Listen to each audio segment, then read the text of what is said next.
Thank you guys all for being here.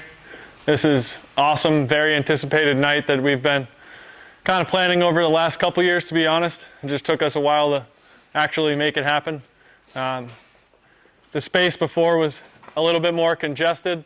This allows us to do something like this and ideally, hopefully, continue to do them a couple times a year. So Logan and myself have had the chance to speak a few different times at different coaching events and things like that. So he's better at this than I am, no pressure. But it'll be really fun to kind of share some brief thoughts with you guys tonight. We're going to try to introduce you to a lot of the staff, kind of give you general views of our own different skill sets and kind of what we believe in as coaches. And then as we do this further into the future, we can get into the weeds a little bit more on specific topics. But yeah, we're just really excited to have you in here. We're really excited about the space. We've been working really hard for over a week to kind of get it to where it is. In my mind, it's still nowhere near being finished, but it's definitely usable. The kids seem to really appreciate it, and it's going to make our jobs a lot easier.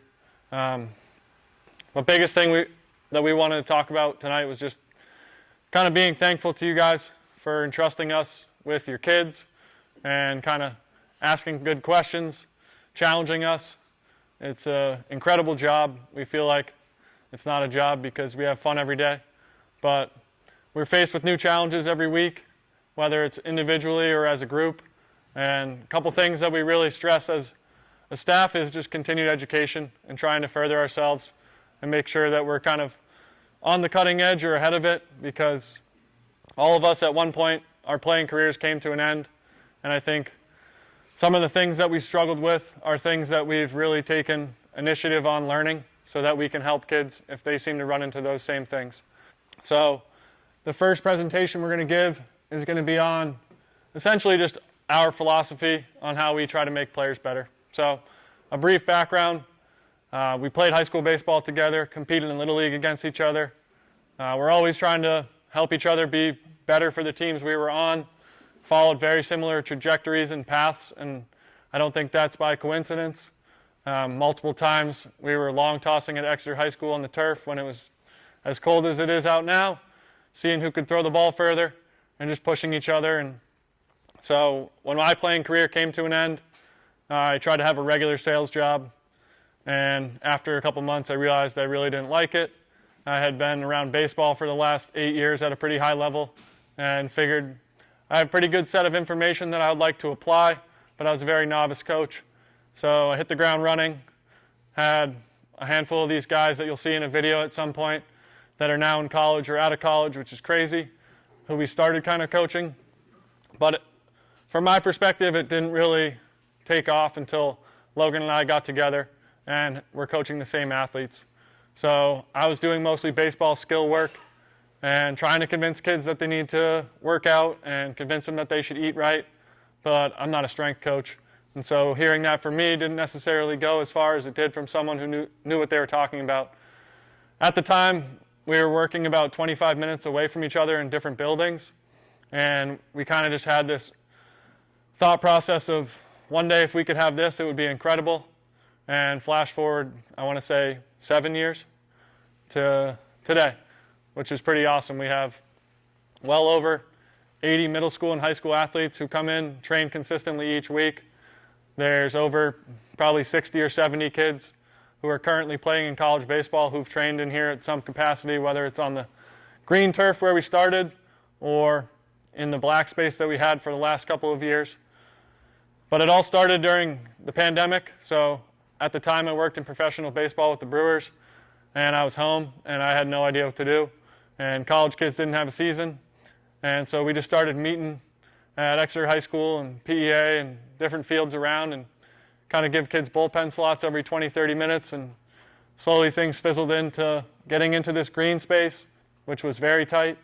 But things kept going really well. And the next year I was back coaching in pro ball. We had an actual season.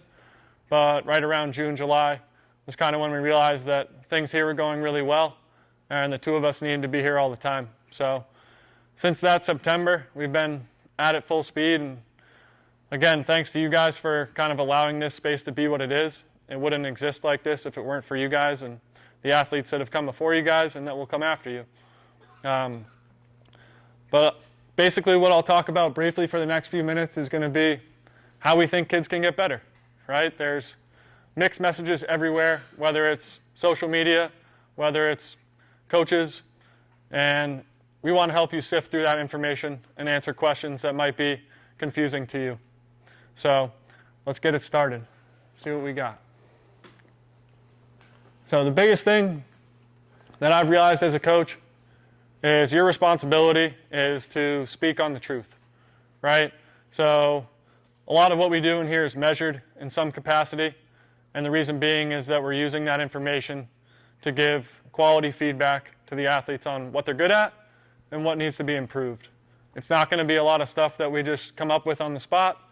It's going to be things that we've put a lot of time and research in so that when we are delivering the message, we believe in it. And if you ask us a question and we don't know the answer, we're very comfortable admitting that and kind of going back to the drawing board or getting together as a group. So starting in the summer, we've been doing staff meetings twice a week, typically very driven by continued education. So we'll all go over a podcast or an article or something and kind of challenge each other on our beliefs and what our takeaways are from that.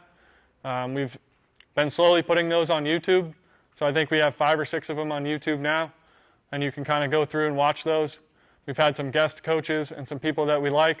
We've also analyzed some really high-quality podcasts, so I would recommend checking that out, listening to the podcast in the car, maybe on the way to and from here, and then kind of going over our breakdown. And again, if questions come up, just let us know, because that's what we love to do, is solve problems, and the more problems we can solve for you, the better. So the main basis of what we do here is going to be creating an environment, right? So an environment that's welcoming, challenging, and a place that kids want to be, right?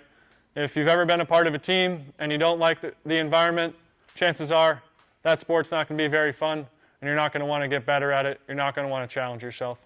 So competitive environment, but one that's inclusive is huge. Second is just really buying into process over results. So like anyone, during my playing days, if I had a good game, I would ride high. If I had a bad game, I'd be questioning why I'm still playing the sport. And it wasn't until probably my second year of college that I realized if I just try to do the little things every day that I can control, I'm going to have a better relationship with baseball, and my games are probably going to end up being better.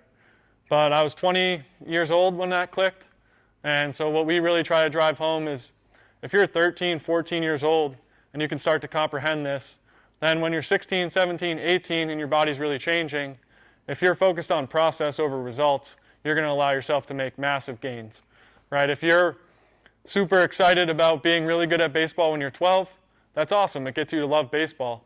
But your body's going to physically change a lot between then and when you're 16 and when you're 18. And if you can focus on the little things throughout that process, you're going to be in, like I said, a positive relationship with the game. You're going to learn a lot of life skills, and you're going to be able to take this stuff with you after high school. And then the third one, failure is unavoidable. It's really cliche. People like to talk about it all the time. Hitting in baseball, you fail way more than you succeed. It's probably why I stopped hitting. I liked pitching more because I had more success doing that. But one thing we hammer home is like if you're going to pitch 10 games in a season, you're probably going to feel really good for 2 games. You're going to probably feel really bad for 2 games. And then you got that bulk of 6 games in the middle where how can you learn to deal with the days that you don't really feel like you're your best? Because at the end of the day, those 6 games are going to determine kind of the outcome of your season. If you can battle adversity and deal with failure and continue to keep going, you're going to be fine. But if failure hits and you immediately unplug, then if we look at life, right, you're going to have negative days, you're going to have negative experiences throughout your entire life. But learning how to deal with them is going to be huge.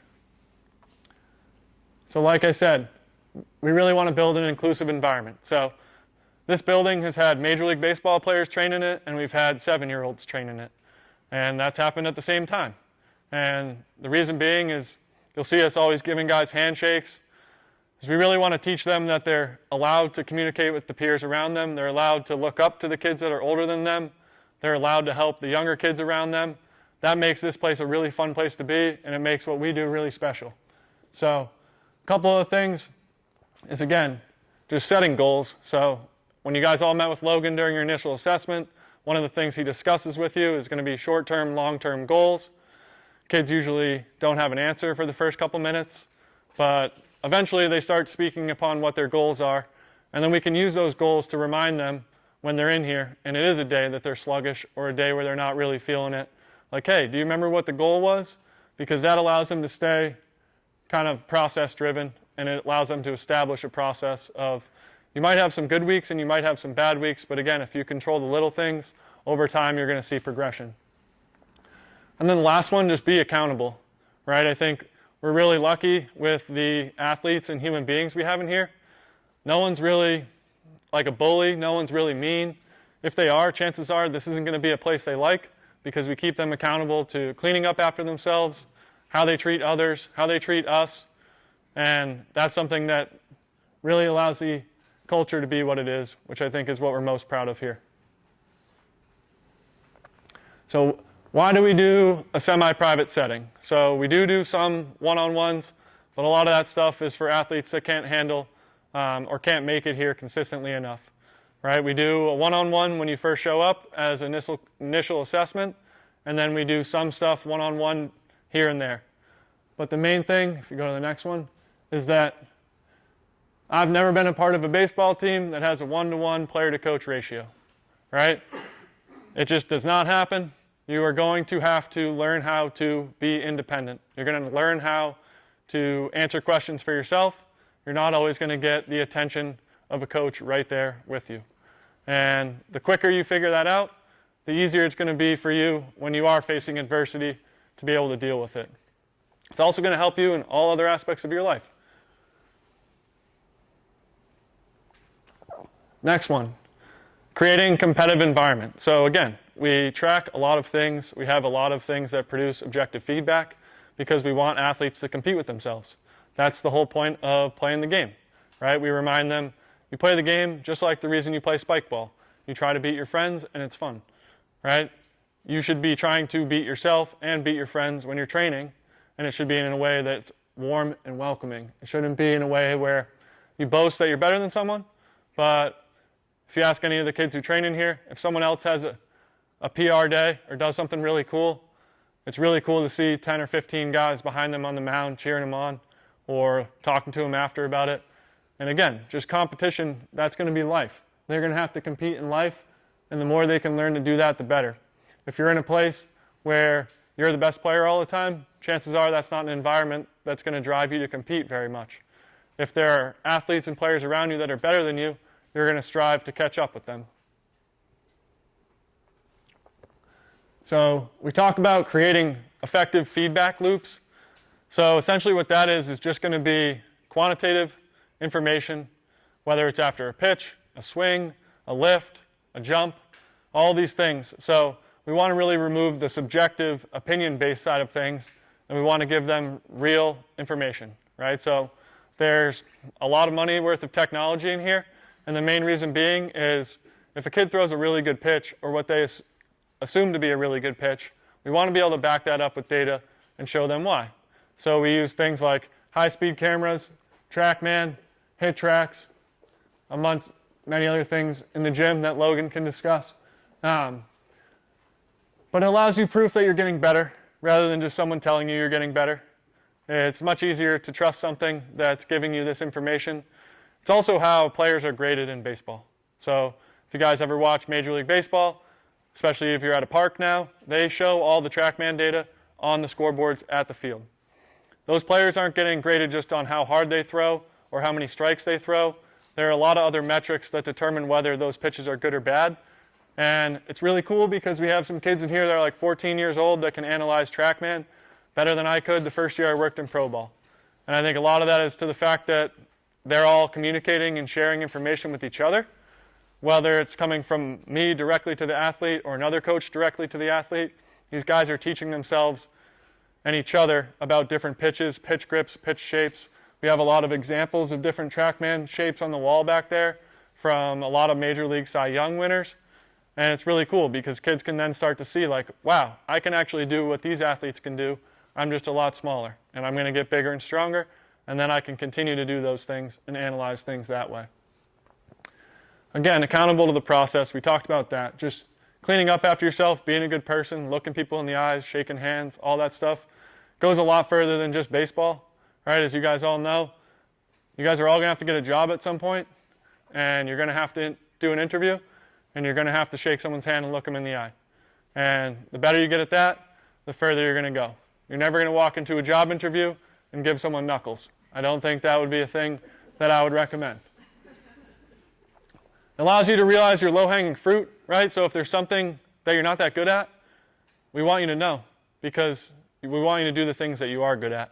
And the things you aren't that good at, we can work to improve, but there's no point in spending a lot of time or focus on something that might not be something that you're really good at. And then last, you get to eat humble pie every day, because everyone wants to throw the ball harder every time they're here. They want to hit the ball harder every time they're here. They want to lift heavier weight every time they're here. But we talk about it a lot. Progression is not linear. You're not going to just get better at it every single time you do it. If you could, it'd be a lot easier, and a lot more people would dedicate themselves the way these guys do. So again, examples of short feedback loops is just going to be pitch tracking technology, radar guns, high-speed cameras. So stuff that allows them to see what's actually going on, rather than just having to fully trust what we're talking about. Something we use is an Edgertronic camera. It shoots at 1,000 frames per second, and you can actually see the ball come right out of someone's hand in slow motion. So if you're talking about the difference between a fastball and a changeup, or a slider and a curveball, or a four-seam and a two-seam, you can get instantaneous objective feedback on whether you're doing that right or wrong. If I had that access when I played, I'd still play baseball. No, probably not, but I like to tell myself that. But we use stuff like this to play horse and fun games and challenge the athletes in ways to try new things, because the more exploration they have, the better things are going to go for them in terms of figuring out how to solve these problems on their own. And then hopefully the last one. Nope. Feedback's vital. Kids have access to way more than we had access to. Social media can be an absolute downfall when it comes to player development, because it's super easy to make a cool looking TikTok or a reel that makes it look like this drill is going to make everything better for you, but that's not how it works. And that's why anything you see on social media or you find, just ask us about it. We'll probably give you our blunt feedback right away, because it's super easy to say that if you do this one thing with your back leg, you're going to throw 5 miles an hour harder. But in reality, you have no idea who that athlete was, how they moved before that, or if it's something they've even changed. We could make really quick clickbait Instagrams to make it look like kid got better really fast, but if you guys watch our social media, we don't do that, right? It's going to be kind of real information, and it's going to be up to date, but essentially, you're not going to find magic pills. Nothing's going to change drastically by just like one simple word or one simple cue. It's not going to change drastically because you do one different thing in the gym. It's going to be all the little things that you do and being process-oriented. And the more kids can start to comprehend that, the better they're going to get. The more they think that it's magic pill style, it's not going to work out. And then lastly, our major focus and why Logan and I started working together is because you want to build the engine, then you want to refine skills. There's no point in refining the skills of a kid who's 12 or 13 because their body's going to be significantly different 6 months later. So just because your swing or your pitching mechanics look really good when you're younger does not mean that they're going to look really good when you're a teenager or when you're 18 years old, right? So the thing you can control is building your engine. So it's a lot easier to take an F-150, turn it into a race car. It's a whole lot harder to take like a Ford Taurus and turn it into a race car, right? So build the motor, get really good at driving intent, get really good at wanting to lift weights, and do the warm-up stuff properly, and then it will become a whole lot easier to refine your mechanics as your body kind of starts to develop into what it's going to be as an adult.